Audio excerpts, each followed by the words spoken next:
This video was sponsored by Campfire, guaranteed to never jump to wild conclusions about a half-overheard conversation.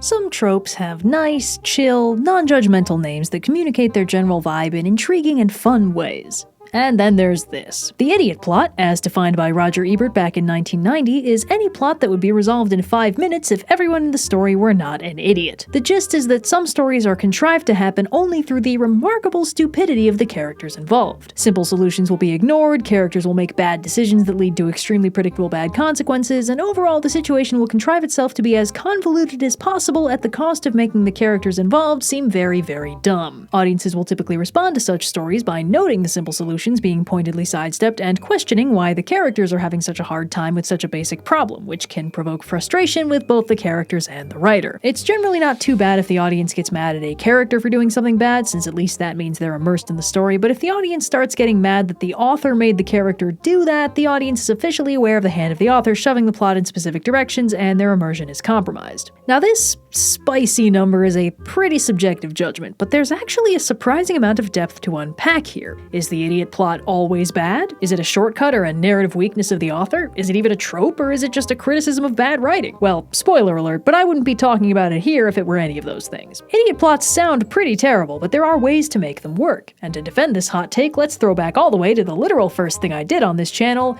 Shakespeare. William Shakespeare, the bard himself, wrote nearly 40 plays in his lifetime, and almost all of them hinge on a single dramatic plot point: miscommunication. Characters will make assumptions about other characters and act on those assumptions, leading to wacky hijinks in the comedies and body counts in the tragedies. Characters act impulsively and irrationally, either for dramatic or comedic effect. Romeo kills Tybalt in a rage after Tybalt kills Mercutio, and when he thinks Juliet is dead, he kills himself immediately, leading Juliet to do the same when she wakes up literally seconds later. Othello is gaslit by Iago into thinking his beloved wife Desdemona is having an affair, and because they never actually communicate about any of these suspicions, he ends up killing her moments before learning the truth. Macbeth and Lady Macbeth, upon learning that Macbeth will be king but Banquo's heirs will succeed him, assume that the only way to make this work is to kill the king and then kill Banquo and his son to guarantee he won't succeed them, which is a classic self-fulfilling prophecy, but also sidesteps the other possibility one might conclude if one was a little less murder-happy: that Macbeth would either have no heirs or would have a daughter who married Banquo's son. They jump to the murder conclusion and write their own downfall easy peasy. On the comedy side of things, the climax of Twelfth Night's entire plot is a comedy of mistaken identity, because people keep mistaking Sebastian for his disguised twin sister Viola, and Viola has meanwhile gotten herself tangled in a full love triangle. None of this plot would have happened if the people involved were clear about who they were and what they wanted, and in fact, one large honest conversation is all it takes to end the play in a satisfactory manner. These characters act dumb at several intervals, but they also act in ways that make sense for who they are. Romeo is impulsive and emotional and feels all his feelings very strongly, leading to his two big dumb decisions: killing Tybalt and killing himself. Everyone in Twelfth Night assumes they know who they're talking to and thus don't clarify their statements. They casually address Sebastian as Viola and vice versa, because why would anyone assume that the person they're talking to is actually that person's secret identical twin? Othello is established as passionate and emotional, and Iago actively fosters his paranoia, driving him away from Desdemona so they can't reconcile their conflicting stories. Hamlet is an interesting case because he's genre savvy enough to know what kind of story he's in, and he tries very hard not to do what the plot wants him to do because he knows he's been slotted into the role of doomed tragic Orestes-style hero, but his self-pitying angst and constant delays mean the situation deteriorates around him until he's made so many enemies trying to get rid of him in complicated ways that the finale has a ridiculous accidental body count. The characters act dumb, but in a way that makes the audience sympathize with them rather than getting mad that they're not perfect computational logic machines who at all points in the story make the maximally efficient decision. I mean,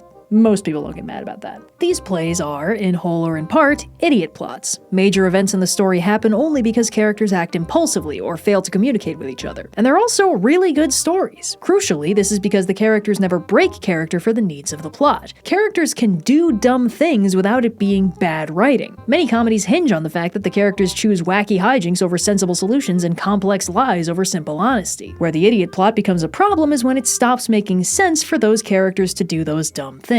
At this point, I think it's important to bring up two other tropes that are basically just smaller and bigger versions of the idiot plot. On one end of the scale, we have the idiot ball, which is when a character who is established to know better suddenly begins acting in conveniently irrational ways to specifically enable the needs of the plot, as if they have picked up the idiot ball. And on the other end is the second-order idiot plot, or as I personally call it, the idiot setting, in which an entire world only functions the way it does because every single person in that world has a specific blind spot, character weakness, or weird oversight that keeps them from making very simple smart decisions. Many particularly contrived dystopias fall into this category, where the unique trait that seems to set our plucky protagonist apart from the rabble is a single whiff of critical thinking. These two extremes frame the Goldilocks zone of the idiot plot, where decent writing can still exist. But for the most part, the idiot ball and idiot settings are the byproducts of iffy writing and cannot themselves be good. The idiot ball is, of course, a problem because by its nature it forces characters out of character. Worse, it forces them out of character to make a specific plot happen, which means it's a shortcut that lets the writer bypass writing that plot organically. Instead of coming up with a reason the characters would have to play out this specific scenario, external circumstances forcing their hand, simple solutions being shown to be non-viable, etc., the easy solution is to just make the characters do what the writer needs them to do, no matter how much that contradicts their established characterization and the basic logic and compassion we'd expect them to display. Characters who have previously been shown to be kind or clever or meticulous in their planning will suddenly be cruel, myopic, or impulsive just because that's the easiest way to keep them from preventing the plot the writer wants to make happen. Some idiot plots, especially in serialized media, suffer from this in a big way. If characters who have been shown to act one way in previous installments suddenly pivot to acting in a much more conveniently irrational way that just so happens to enable whatever exciting set piece or forced conflict the story needs. Because not every idiot plot is Shakespeare. A character making a bad decision because of a personally established fatal flaw is a good tragedy in the making. A character making a bad decision because there's no way this character would let this specific plot happen otherwise is a case of the idiot ball. If enough characters get smacked with the idiot ball, it can morph into a full-on idiot plot, and these idiot plots are rarely compelling. A key factor here is that we expect better from these characters, which is not something we typically feel in stories where the characters' dumb or illogical actions make sense for them. We might wish they acted better, but we aren't surprised when they act the way they do. Say, for instance, that the writer really wants two of our heroes to fight each other. There's a lot of reasons this would appeal. The potential drama in a clash of heroes can't be overstated. The audience wouldn't know who to root for, and sometimes it's just really cool to watch two super powerful badasses absolutely go to town on each other and see them use all their fun tactics and special moves. The problem, however, is that heroes are typically on the same side. In fact, this is a mandatory prerequisite for some of the really fun hero fights, since the emotional impact of two friends fighting is a lot more impactful than two enemies doing what we expect enemies to do. So if we want two people who should be on the same side to fight, how do we make that happen? Well, maybe we brainwash one of them for a classic I know you're in there somewhere fight, but that's not really the heroes fighting, since the brainwashed character isn't themselves. Or maybe we highlight deep-seated points of contention, fundamentally irreconcilable worldviews that circumstances eventually force the heroes to come to blows over. Or maybe one of the heroes is trying to stop the other from doing something they'll regret, fighting them to save them in the long term. But that sounds like a lot of work. You know what would be easier? Just making the characters hate each other for a bit. And of course they'll want to fight. Drop in a little forced conflict and let them fight over a shared love interest or a minor bit of ego bruising or a good old-fashioned miscommunication that could be resolved in 10 seconds of punch-free communication. The only downside to this cunning shortcut is that characters will spend the lead up to the fight acting bizarrely myopic and petty, and when the conflict inevitably does resolve, the simplicity of the solution can highlight how dumb the whole fight was in the first place. The easier it is for our heroes to resolve their differences, the dumber it makes them look that they started punching first. This is a shortcut that turns a potentially interesting conflict into a tedious one, and it does that by using an idiot plot. I think we should draw another internal subdivision here. There are broadly three kinds of idiot plots: comedies, tragedies, and accidents. Comedic idiot plots are things like rom-coms or sitcoms where all the characters have specific idiosyncrasies and quirks that dictate the hijinks they get into. They don't act like real rational people, but they do enable a lot of punchlines. Comedic idiot plots are funny because the characters act like clowns rather than rational, relatable people. The idiot plot is the joke and very intentional. The entertainment lies in seeing just how long an entire cast can go without realizing, for instance, their one erratic friend is actually twins. Tragic idiot plots are actually quite common in tragedies overall. Basically, any story where the tragic hero isn't being notably clever and trying to escape their own fate will involve the tragic hero making some reckless and unwise decisions that contribute to their eventual downfall. It's easy to judge tragic heroes by their poor decisions and the catastrophic consequences of their actions, but a key factor is that most tragic heroes don't realize they're in tragedies. They don't know that a grand romantic gesture or an exciting sword fight or a friend's betrayal is going to kick off a domino chain that'll completely ruin their life. In any other story, those would just be plot points, not the beginning of the end. With the benefit of context, an audience can easily see why a certain decision will go very wrong, and that dramatic irony is a major factor of what makes tragedies so impactful. But giving the audience information the characters don't have can make the characters seem,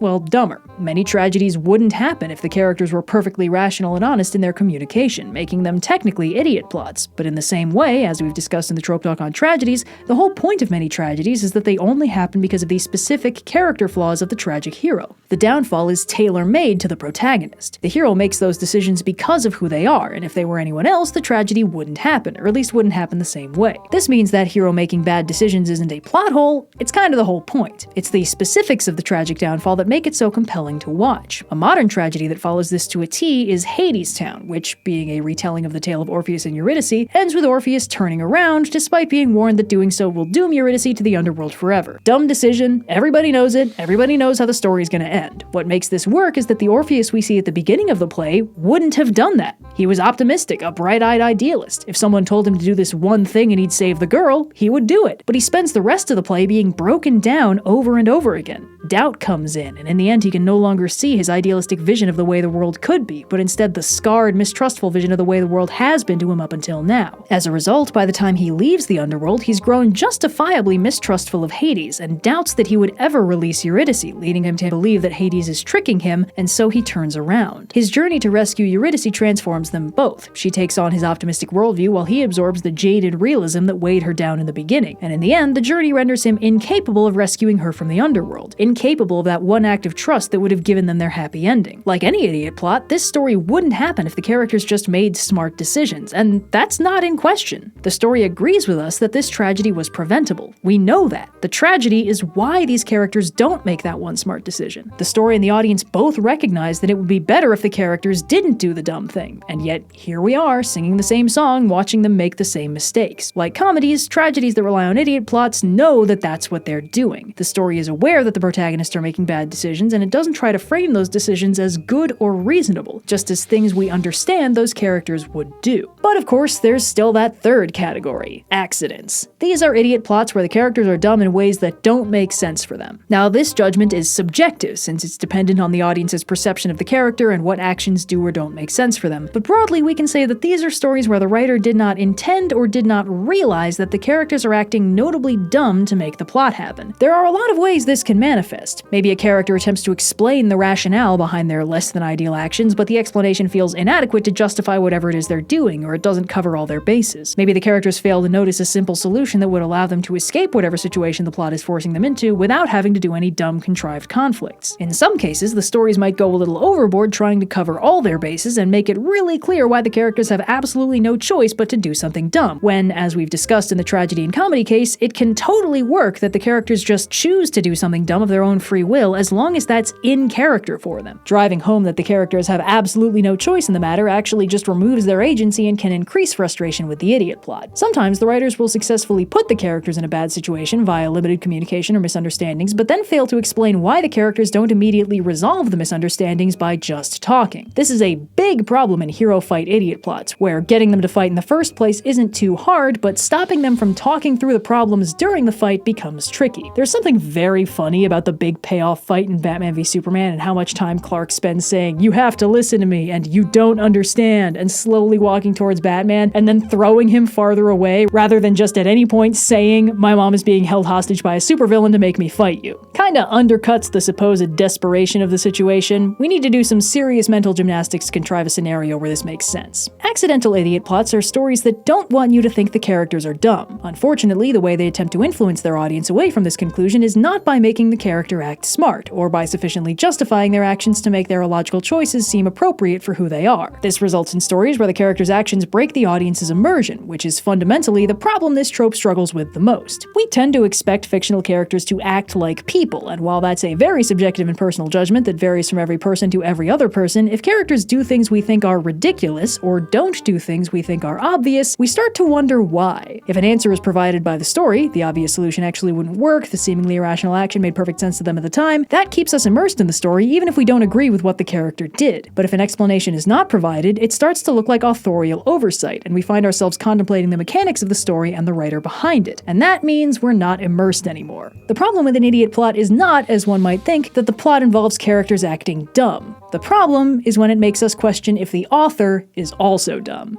So, Yeah, and thanks again to Campfire for sponsoring this video. As you may have heard, Campfire is a browser-based tool suite designed to help writers and creators write and create. It's got a ton of modules you can mix and match for the requirements of your specific project and only pay for what you need, and a whole community of creators you can share your world with and bounce ideas off of. It's got all the greatest hits: character pages, locations, maps, custom wikis, timelines, encyclopedias, and a manuscript word processor so you can do all your world building and your writing in the same place. They also recently unveiled the Campfire mobile app, which lets you use all their core features from the comfort of your own phone, 100% free with no ads and no limits on how many elements you can add. And as always, you can collaborate with other users if you work well in groups and don't mind risking miscommunication-based wacky hijinks. If all that sounds interesting, you can make a free account to try it out, and if you want more bells and whistles, you can build your own tool suite for as low as 25 cents a month, or even unlock everything for a few dollars a month with a 30-day return policy if you change your mind. Campfire is also constantly updating with new features, so if you're interested, check out the link in the description, and remember to use promo code OSP22 for 20% off a lifetime membership.